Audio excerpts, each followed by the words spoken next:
ഈ വീഡിയോയിൽ നമ്മൾ 2 വാട്ട് മീറ്റർ മെത്തേഡ് പ്രൂവ് ചെയ്യാൻ പോവുകയാണ്. അതായത് 2 വാട്ട് മീറ്റർ ഉപയോഗിച്ചുകൊണ്ട് 3 ഫേസിലെ ടോട്ടൽ പവർ മെഷർ ചെയ്യാൻ പറ്റും എന്നുള്ളത് പ്രൂവ് ചെയ്യുകയാണ്. അപ്പോൾ ഇത് പ്രൂവ് ചെയ്യാൻ നമുക്ക് 2 മെത്തേഡ്സ് ഉണ്ട്. ഓക്കെ, അപ്പോൾ അതിൽ ആദ്യത്തെ രീതിയാണ് പ്രൂവ് ചെയ്യുന്നതിൻ്റെ ആദ്യത്തെ രീതിയാണ് നമ്മളിപ്പോൾ നോക്കുന്നത്. ഇത് കഴിഞ്ഞതിന് ശേഷം നമ്മൾ അടുത്ത രീതി നോക്കുന്നതാണ്. ഓക്കെ, അപ്പോൾ ഇവിടെ നോക്കൂ നിങ്ങൾ, ഈ മുകളിൽ നൽകിയിട്ടുള്ള ഡയഗ്രാം നമ്മൾ കഴിഞ്ഞ ക്ലാസ്സിൽ വരച്ചിട്ടുള്ളതാണ്. 2 വാട്ട് മീറ്റർ ഉപയോഗിച്ച് എങ്ങനെയാണ് പവർ മെഷർ ചെയ്യുക എന്ന് കാണിക്കുന്നതിൻ്റെ സർക്യൂട്ട് ഡയഗ്രാമാണത്. നമ്മൾ പറഞ്ഞു 2 വാട്ട് മീറ്ററാണ് നമ്മളെ കയ്യിലുള്ളത്. അപ്പോൾ ഏതെങ്കിലും 2 ഫേസിൽ നമ്മൾ വാട്ട് മീറ്റർ വെക്കും. അപ്പോൾ ഇവിടെ ഡയഗ്രത്തിൽ നമ്മൾ വെച്ചിട്ടുള്ളത് 6 ഫേസിലും വൈ ഫേസിലുമാണ്. അപ്പോൾ അതിൽ കറണ്ട് കോയിൽ സീരീസ് ആയിട്ട് 6 ഫേസിലും വൈ ഫേസിലും കണക്ട് ചെയ്തു അല്ലേ. പ്രഷർ കോയിൽ നമ്മൾ എന്ത് ചെയ്തു, മൂന്നാമത്തെ ഒരു ലൈന് ഫ്രീ ആയി കിടക്കുന്നുണ്ട്, അതായത് ബി ലൈന്, അതിലേക്ക് കണക്ട് ചെയ്തു. അപ്പോൾ പ്രഷർ കോയിൽ ഇപ്പോൾ എവിടെ നിൽക്കുന്നത്, W1 എന്ന് പറയുന്ന ഫസ്റ്റത്തെ വാട്ട് മീറ്ററിൻ്റെ പ്രഷർ കോയിലുള്ളത് ആറിനും ബിക്കും ഇടയിലാണ് പ്രഷർ കോയിൽ കിടക്കുന്നത്. ആറിന്ന് സ്റ്റാർട്ട് ചെയ്ത് ബിയിലേക്ക് കണക്ട് ചെയ്തു. ഓക്കെ, അതുപോലെ W2 എന്ന് പറയുന്ന വാട്ട് മീറ്ററിൻ്റെ പ്രഷർ കോയിൽ നോക്കൂ നിങ്ങൾ. പ്രഷർ കോയിൽ വൈന്ന് കണക്ട് ചെയ്തു ബി വരെ ആണല്ലോ. ക്ലിയർ അല്ലേ? ഒന്നാമത്തെ ഒന്നും കൂടി പറയാണ്, പ്രഷർ കോയിൽ എന്ന് പറഞ്ഞു കഴിഞ്ഞാൽ നമ്മൾ ഇങ്ങനെ ഈ റെസിസ്റ്റൻസ് മോഡലുള്ള ഇതിനെയാണ് പ്രഷർ കോയിൽ എന്ന് പറയാം. ഈ ഇങ്ങനെ ചുരുളാക്കിയിട്ടുള്ളതിനെയാണ് നമ്മൾ കറണ്ട് കോയിൽ എന്ന് പറയാം. ക്ലിയർ ആവുണ്ടോ? അപ്പോൾ ഒന്നാമത്തിൻ്റെ പ്രഷർ കോയിൽ ഇതാ ഇവിടെ നിന്നാണ് സ്റ്റാർട്ട് ചെയ്യുന്നത് അല്ലേ. അവിടുന്ന് സ്റ്റാർട്ട് ചെയ്ത് എവിടെ കണക്ട് ചെയ്തു, ഇതാ ഇവിടെ വരെ. അപ്പം ആറിനും ബിക്കും ഇടയിലാണ് പ്രഷർ കോയിൽ കണക്ട് ചെയ്തിട്ടുള്ളത്. ഇനി രണ്ടാമത്തെ വാട്ട് മീറ്ററിൽ കണ്ടോ, ഇവിടെ വൈ, ഇവിടെ നിന്നാണ് സ്റ്റാർട്ടിങ്, കണക്ട് ചെയ്തിട്ടുള്ളത് ബിയിൽ. ക്ലിയർ ആവുണ്ടോ? അപ്പോൾ വൈക്കും ബിക്കും ഇടയിലാണ് പ്രഷർ കോയിലുള്ളത്. ഇത്രയും കാര്യങ്ങൾ നമ്മൾ കഴിഞ്ഞ ക്ലാസ്സിൽ പറഞ്ഞിട്ടുള്ളതാണ്. ജസ്റ്റ് വീണ്ടും ഒന്ന് റിപ്പീറ്റ് ചെയ്തു മാത്രം. ഇനി താഴെ എഴുതിയിട്ടുള്ളത് നോക്കൂ നിങ്ങൾ. താഴെ എന്താ എഴുതിയിട്ടുള്ളത്, ലെറ്റ് ഇൻസ്റ്റൻറ്റേനിയസ്, നിങ്ങൾ എഴുതുമ്പോൾ നേരെ തിരിച്ച് എഴുതണേ. Instantaneous current through W1 equal to IR, അങ്ങനെ എഴുതണം. അല്ലാതെ IR equal to instantaneous current through W1 എന്നല്ല, തിരിച്ച് എഴുതുക. Instantaneous current through W1 equal to IR. നോക്കി, ഈ W1 എന്ന് പറയുന്ന വാട്ട് മീറ്റർ ഇതാണ്. ഇതിലൂടെയുള്ള കറണ്ട് ഏതാണ്, IR അല്ലേ. ഇതിലൂടെ ഇങ്ങനെ ഫ്ലോ ചെയ്ത് വരുന്ന കറണ്ട് IR ആണ്. ക്ലിയർ? അതാണ് അവിടെ എഴുതിയിട്ടുള്ളത്. അതുപോലെ ഇൻസ്റ്റൻറ്റേനിയസ് കറണ്ട് ത്രൂ W2, ഇതാണ് W2. ഓക്കെ, W2യിലൂടെ ഫ്ലോ ചെയ്യുന്ന കറണ്ട് ഏതാ, ഇതിലെങ്ങനെ ഫ്ലോ ചെയ്ത് വരുന്ന കറണ്ട് അതേതാ, IY. ഓക്കെ, ക്ലിയർ അല്ലേ? അപ്പോൾ W2യിലൂടെ ഫ്ലോ ചെയ്യുന്ന കറണ്ട് IY. ഓക്കെ, W1യിലൂടെ ഫ്ലോ ചെയ്യുന്ന കറണ്ട് IR. 3 ഓക്കെ ആണെന്ന് വിചാരിക്കുന്നു. ഓക്കെ, ഇനി അടുത്ത് നോക്കുമ്പോൾ instantaneous potential difference across W1. W1-നിടയിലെ പൊട്ടൻഷ്യൽ ഡിഫറൻസ്. ഓക്കെ, അത് നോക്കൂ നിങ്ങൾ. W1 എന്ന് പറഞ്ഞ വാട്ട് മീറ്റർ ഇതാണ്. ഇതിനിടയിലെ പൊട്ടൻഷ്യൽ ഡിഫറൻസ് എന്ന് പറഞ്ഞു കഴിഞ്ഞാൽ പ്രഷർ കോയിലിനിടയിലുള്ള പൊട്ടൻഷ്യൽ ഡിഫറൻസ്. അത് പ്രഷർ കോയിൽ ഇവിടെ ഒന്നുള്ളത് ആറിലാണ്, അടുത്തത് ഏതാണ്, ബിയിലാണ്. അപ്പോൾ എന്താ ഉണ്ടാവുക, പൊട്ടൻഷ്യൽ ഡിഫറൻസ് എന്തായിരിക്കും, ആറിനും ബിക്കും ഇടയിലുള്ളതായിരിക്കും പൊട്ടൻഷ്യൽ ഡിഫറൻസ്, അതായത് ERB. ഓക്കെ, ആറിനും ബിക്കും ഇടയിലുള്ളതായതുകൊണ്ടാണ് നമ്മൾ ERB എന്ന് പറഞ്ഞത്. പൊട്ടൻഷ്യൽ ഡിഫറൻസിന് നമ്മൾ എന്ന് ഉപയോഗിക്കും, പിന്നെ V എന്നും ഉപയോഗിക്കും.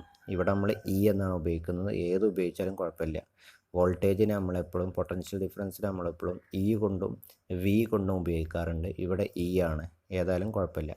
അതായത് ERB എന്ന് പറഞ്ഞാൽ അതിൻ്റെ അർത്ഥം എന്താണ്, ER മൈനസ് EB എന്നാണ്. അതായത് ആറിനും ബിക്കും ഇടയിലുള്ള വോൾട്ടേജ്, അതാണ് പൊട്ടൻഷ്യൽ ഡിഫറൻസ് എന്ന് പറഞ്ഞത്. അതായത് ERB equal to ER minus EB. ഇതാണ് potential difference across W1. Clear അല്ലേ? ഓക്കെ, ഇനി എങ്ങനെയാണ് നിങ്ങൾ പറയും പൊട്ടൻഷ്യൽ ഡിഫറൻസ് അക്രോസ് W2, ഈ വാട്ട് മീറ്ററിനിടയിലുള്ള. ആ വാട്ട് മീറ്റർ ഒന്ന് കണക്ട് ചെയ്തിട്ടുള്ളത് വൈയിലാണ്, അടുത്തത് ബിയിലാണ്. അപ്പോൾ എന്തായിരിക്കും, EYB ആയിരിക്കും. ക്ലിയർ ആവുണ്ടോ? EYB, അതാണ് ഇവിടെ എഴുതിയിട്ടുള്ളത്. കണ്ടോ, പൊട്ടൻഷ്യൽ ഡിഫറൻസ് EYB എന്ന് പറഞ്ഞാൽ എന്താണ്, EY മൈനസ് EB. ക്ലിയർ ആവുണ്ടോ? EY മൈനസ് EB ആയിരിക്കും അത്. ഓക്കെ, അതാണ് ഇവിടെ എഴുതിയിട്ടുള്ളത്. അപ്പം ഇപ്പം നമ്മളെന്താ ചെയ്തത്, ഓരോ വാട്ട് മീറ്ററിലൂടെയും ഫ്ലോ ചെയ്യുന്ന കറണ്ട് കണ്ടെത്തി. ആ വാട്ട് മീറ്ററിന് അക്രോസിലെ പൊട്ടൻഷ്യൽ ഡിഫറൻസ് വോൾട്ടേജും കണ്ടെത്തി. ക്ലിയർ ആണല്ലോ? ഇത്രയും ഓക്കെ ആണെന്ന് വിചാരിക്കുന്നു. ഇനി നമ്മൾ ബാക്കി നോക്കുകയാണ് കേട്ടോ. ഇനി നമ്മൾ പവറാണല്ലോ നോക്കുന്നത്. ഓക്കെ, പവർ എന്ന് പറഞ്ഞു കഴിഞ്ഞാൽ നമുക്കറിയാം, നമ്മൾ സാധാരണ പവറിൻ്റെ ഇക്വേഷൻ എന്താ? പി ഈക്വൽ ടു എന്താ പറയല്? വി ഐ എന്നാണ്. ഇതാണ് പവറിൻ്റെ ഇക്വേഷൻ. വോൾട്ടേജും കറണ്ടും കൂടി ഗുണിച്ചതാണ് എന്ത്? പവർ. ഓക്കെ, അപ്പോൾ ഇവിടെ നോക്കുക, ഇൻസ്റ്റൻറ്റേനിയസ് പവർ ബൈ W1, അതായത് W1ലെ പവർ, ഒന്നാമത്തെ വാട്ട് മീറ്ററിലെ പവർ. അവിടുത്തെ കറണ്ട് നമ്മൾ പറഞ്ഞു, ഏതായിരുന്നു കറണ്ട്? IR ആണ്. അപ്പം IR ഇൻറ്റു അവിടുത്തെ വോൾട്ടേജ് നമ്മൾ പറഞ്ഞു, വോൾട്ടേജ് എന്താ? ER മൈനസ് EB ആണ്. ഓക്കെ, W1ലെ വോൾട്ടേജ് നമ്മൾ പറഞ്ഞില്ലേ? ER minus EB. ക്ലിയർ അല്ലേ? അതാണ് ഇവിടെ എഴുതിയിട്ടുള്ളത്. അപ്പം ഇതാണ് എന്ത്? W1ലെ പവർ ഇതാണ്. ഓക്കെ ആണല്ലോ? IR into ER minus EB എന്നുള്ളതാണ് W1ലെ പവർ. ഇനി ഇതുപോലെ P ഈക്വൽ ടു നമുക്കറിയാം, P equal to VI. Okay, VI അല്ലെങ്കിൽ IV. ഓക്കെ, ഇനി W2ലെ അത് നോക്കി, W2ലെ കറണ്ട് ഏതാ? W2ലെ കറണ്ട് എന്ന് പറയുന്നത് IY ആണ്, നമ്മൾ നേരത്തെ പറഞ്ഞു. ഇൻറ്റു V ഏതാ? V EY minus EB. EY minus EB. Clear ആവുണ്ടോ? ഓക്കെ, അതാണ് ഈ കാണിച്ചിട്ടുള്ളത് ഇത്. ഓക്കെ, അപ്പോൾ W1 കിട്ടി, W2ലെ പവറും കിട്ടി. W2ലെ power IY into EY minus EB. Clear അല്ലേ?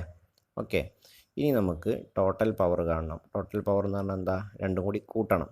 അതാണ് നമ്മൾ എഴുതിയിട്ടുള്ളത്. ഇവിടെ എഴുതിയിട്ടുള്ളത് കണ്ടില്ലേ? Now total power W1 plus W2 equal to, okay, W1 ഇതല്ലേ? IR into ER minus EB, അത് എഴുതി. പ്ലസ് ഉണ്ടോ? പ്ലസ് ഇട്ട് ഇനി W2 ഏതാ? W2ൻ്റെ സ്ഥാനത്ത് ഏതാ? IY minus IY into EY minus EB, അത് എഴുതി.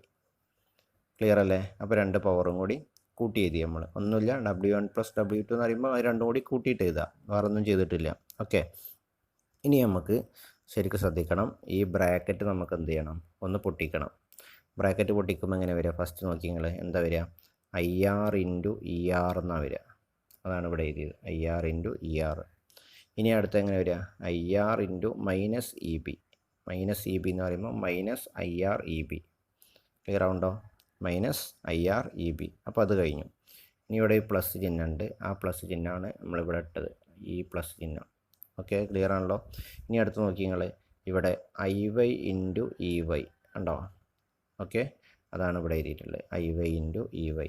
ഇനി നോക്കി, IY ഇൻറ്റു മൈനസ് EB, അതായത് മൈനസ് വന്നുകൊണ്ട് ഇവിടെ മൈനസ് ആയി, കാരണം മൈനസ് IY EB. ക്ലിയർ ആണല്ലോ? ഓക്കെ, ബ്രാക്കറ്റ് പൊട്ടിച്ച് എല്ലാവർക്കും മനസ്സിലായി ഉണ്ടാവുമെന്ന് വിചാരിക്കുന്നു. ഇനി നെക്സ്റ്റ് സ്റ്റെപ്പ് നോക്കണം, ശരിക്കും ശ്രദ്ധിക്കണം കേട്ടോ. നെക്സ്റ്റ് സ്റ്റെപ്പ്, ആദ്യം പോസിറ്റീവ് ടേംസിനൊക്കെ എഴുതി. പോസിറ്റീവ് ടേംസ് ഏതൊക്കെയാണ്? എന്താ? ഒന്ന് ഇതാണ്, IR ഇൻറ്റു ER, അത് എഴുതി. ക്ലിയർ ആവുണ്ടോ? അടുത്ത പോസിറ്റീവ് ടേം അതാണ്, ഇതാ IY ഇൻറ്റു EY, ഇതാണ് അടുത്ത പോസിറ്റീവ് ടേം. ഓക്കെ, അത് രണ്ടും എഴുതി. ഇനി നിങ്ങൾ നോക്കി, മൈനസുള്ള ടേം ഏതൊക്കെയാണ്? മൈനസുള്ള ടേം ഇതാണ്, ഒന്ന് മൈനസ് IR EB, അതായത് ഏതാ? ഇത്. ഓക്കെ, ഇനി അടുത്ത ഏതാ ഉള്ളത്? Minus IY EB, minus IY EB, ഇതാണ് നെഗറ്റീവ് ടേം ഉള്ളത്. ഓക്കെ, അപ്പോൾ ഇതിൽ നമുക്ക് രണ്ട് സാധനം ഇതിൽ കോമൺ ആണ്, രണ്ടിലും മൈനസ് ഉണ്ട്, കോമൺ ആണ്. രണ്ടിലും എന്തുണ്ട്? EB ഉണ്ട്, EBയും കോമൺ ആണ്. അപ്പോൾ അതിൽ മൈനസും EBയും പുറത്തേക്ക് എടുക്കാം നമുക്ക്. അപ്പം മൈനസ് EB, മൈനസ് EB പുറത്തേക്ക് എടുത്തു കഴിഞ്ഞാൽ പിന്നെ എന്താ ഉണ്ടാവും? ഇവിടെ ഒരു IR ഉണ്ടാവും, ഇവിടെ ഒരു IY ഉണ്ടാവും. അപ്പോൾ IR plus IY, IR plus IY. Clear ആണോ? IR പ്ലസ് IY, അതാണ് ഇവിടെ എഴുതിയിട്ടുള്ളത്, minus EB into IR plus IY. Clear അല്ലേ? ഓക്കെ, ഡൗട്ടില്ല എന്ന് വിചാരിക്കുന്നു കേട്ടോ. അപ്പോൾ ഇനി നോക്കണേ, ശ്രദ്ധിക്കണം. ഓക്കെ, എല്ലാവരും ശരിക്കും ശ്രദ്ധിക്കണം. ഇപ്പോൾ ഇവിടെ IR ഇൻറ്റു ER ആയി, നമ്മൾ ഓൾറെഡി ഇതാണത്, പിന്നെ ഇതാണ് ഇത്. ഓക്കെ, പിന്നെ ഈ ബാക്കിയുള്ളതാണ് minus EB into IR plus IY. Okay, അപ്പോൾ ഇനി നോക്കണം, ഇവിടെ ചെറിയൊരു ഇത് നമ്മൾ ചെയ്യുന്നുണ്ട് ഈ സ്ഥലത്ത്. ഓക്കെ, അതായത് നമുക്കറിയാം, ഇപ്പോൾ ഇവിടെ 3 ഫേസിൽ IR plus IY plus IB എന്തായിരിക്കും? 0 ആയിരിക്കും. ഓക്കെ. അപ്പോൾ നമുക്കിവിടെ IR പ്ലസ് IY ഉണ്ട്, അതെന്താണെന്ന് കണ്ടെത്തണം. അപ്പോൾ IR പ്ലസ് IY എന്താ കിട്ടുക? ഈ IBനെ ഇങ്ങോട്ട് കൊണ്ടുപോയാൽ പോരെ, വലത്തെ ഭാഗത്തേക്ക് IBനെ കൊണ്ടുപോകാം. അപ്പം നമുക്ക് എന്താ കിട്ടുക?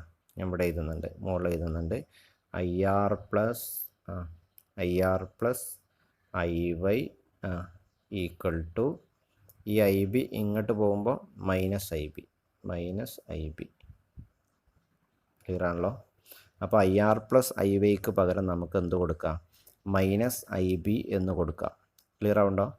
ക്ലിയർ അല്ലേ? IR plus IY plus IB equal to 0 ആണ്. അപ്പോൾ നമുക്ക് IR പ്ലസ് IYക്ക് പകരം എന്ത് കൊടുക്കാം? -IB എന്ന് കൊടുക്കാം. ഓക്കെ. അപ്പോൾ ഇവിടെ നോക്കൂ, ഇവിടെ നമുക്ക് IR പ്ലസ് IY ഉണ്ട്, അതിന് പകരം നമ്മൾ മൈനസ് എന്ത് കൊടുക്കുകയാണ്? -IB എന്ന് കൊടുക്കുകയാണ്. അപ്പോൾ ഈ ഭാഗത്ത് എന്താ വരിക? ഇനി നോക്കണം, ശ്രദ്ധിക്കണം. ഇത് മൊത്തം എന്താ വരിക? -EB ഇൻറ്റു IR പ്ലസ് IYക്ക് പകരം -IB. ഇതിന് പകരം നമ്മൾ എന്ത് കൊടുക്കും? -IB എന്ന് കൊടുക്കും. ക്ലിയർ അല്ലേ? ഓക്കെ. അപ്പോൾ എന്താ കിട്ടും ഇവിടെ? -EB into -IB. മൈനസും കൂടി ഗുണിച്ച് കഴിഞ്ഞാൽ അതെന്താവും? പ്ലസ് ആവും. അപ്പോൾ എന്താ വരിക? അവിടെ എന്താ വരിക? പിന്നെ IB ഇൻറ്റു EB എന്ന് വരും. ക്ലിയർ ആവുണ്ടോ? ഓക്കെ. അപ്പോൾ ഇവിടെ നോക്കൂ, നിങ്ങൾ ഈ സ്റ്റെപ്പിൽ നോക്കൂ, ഈ IR തന്നെയാണ് ഇത്, ഈ EY തന്നെയാണ് ഇത്. ഇതിന് പകരം ഇതിനെ മാറ്റിയിട്ടാണ് നമ്മളിത് എന്ത് എഴുതിയത്? EB IB എഴുതിയത്. അതെങ്ങനെ ഇപ്പോൾ കിട്ടിയെന്നുള്ളത് ഞാൻ കാണിച്ചു. എന്താ IB EB എന്നുള്ളത്. ക്ലിയർ ആവുണ്ടോ? ഓക്കെ. അപ്പോൾ ഇനി നോക്കൂ നിങ്ങൾ, IR ഇൻറ്റു ER. I എന്ന് പറഞ്ഞാൽ എന്താണ്? കറണ്ട്. E എന്ന് പറഞ്ഞാലോ വോൾട്ടേജ്. അപ്പോൾ IR ഇൻറ്റു ER എന്ന് പറഞ്ഞു കഴിഞ്ഞാൽ കറണ്ട് ഇൻറ്റു വോൾട്ടേജ് ആണോ? R ഫേസിലെ കറണ്ടാണ് IR, അവിടുത്തെ വോൾട്ടേജാണ് എന്ത്? ER. അപ്പം IR ഇൻറ്റു ER എന്ന് പറഞ്ഞു കഴിഞ്ഞാൽ പവർ. അപ്പം എന്ത്? R ഫേസിലെ പവർ. അപ്പോൾ ഇതിന് നമ്മൾ PR എന്ന് കൊടുത്തു. അതുപോലെ ഇത് IY ഇൻറ്റു EY എന്താണ്? Y ഫേസിലെ പവർ PY. IB ഇൻറ്റു EB പറഞ്ഞു കഴിഞ്ഞാൽ B ഫേസിലെ പവർ. അപ്പോൾ നമുക്ക് എന്ത് കിട്ടി? എന്താ കിട്ടിയത്? ലാസ്റ്റ് എന്താ? PR plus PY plus PB. എങ്ങനെ കിട്ടിയെന്ന് മനസ്സിലായില്ലേ? അതായത് I ഇൻറ്റു E എന്ന് പറഞ്ഞു കഴിഞ്ഞാൽ പവറാണ്, കറണ്ട് ഇൻറ്റു വോൾട്ടേജ് എന്ന് പറഞ്ഞാൽ പവറാണ്. അപ്പോൾ IR ഇൻറ്റു ER എന്ന് പറഞ്ഞു കഴിഞ്ഞാൽ അത് R ഫേസിലെ പവർ, അതിന് നമ്മൾ PR എന്ന് കൊടുത്തു. അതേപോലെ IY ഇൻറ്റു EY എന്ന് പറഞ്ഞു കഴിഞ്ഞാൽ Y ഫേസിലെ പവർ, അതിന് നമ്മൾ PY എന്ന് കൊടുത്തു. IB ഇൻറ്റു EB എന്ന് പറഞ്ഞു കഴിഞ്ഞാൽ അത് B ഫേസിലെ പവർ, അതിന് നമ്മൾ PB എന്ന് കൊടുത്തു. ഓക്കെ, ക്ലിയർ ആണല്ലോ? അപ്പോൾ നമുക്ക് എന്ത് കിട്ടി ഇപ്പോൾ ലാസ്റ്റ്? ഉണ്ടോ? PR plus PY plus PB, അതായത് ആറിലെ പവർ പ്ലസ് വൈയിലെ പവർ പ്ലസ് ബിയിലെ പവർ. അപ്പോൾ നമുക്ക് 3 ഫേസിലെയും പവർ കിട്ടിയില്ലേ? ഓക്കെ. അപ്പോൾ നമുക്കിപ്പോൾ ലാസ്റ്റ് കിട്ടിയത് ഇങ്ങനെയാണ്: W1 plus W2 equal to PR plus PY plus PB. Okay. അതിൻ്റെ അർത്ഥം എന്താ? 3 ഫേസിലെയും പവറാണ് എന്ത്? W1 plus W2. ഓക്കെ, അതാണ് നമ്മൾ പറഞ്ഞത്. W1 പ്ലസ് W എന്ന് പറഞ്ഞു കഴിഞ്ഞാൽ ടോട്ടൽ പവറാണ് എന്ന്. ഓക്കെ, 3 ഫേസിലെയും പവറാണല്ലോ ടോട്ടൽ പവർ എന്ന് പറയുന്നത്. അതാണ് നമ്മൾ പറഞ്ഞത് W1 പ്ലസ് W2 എന്ന് പറഞ്ഞു കഴിഞ്ഞാൽ 3 ഫേസിലെയും പവറാണ്. ഓക്കെ, അപ്പോൾ പ്രൂവ് ചെയ്തല്ലോ. അപ്പോൾ ഇങ്ങനെയാണ് ഒരു രീതിയിൽ നമ്മൾ പ്രൂവ് ചെയ്യുന്നത്. ഓക്കെ, ഇനി നമുക്ക് അടുത്ത രീതി നോക്കാം.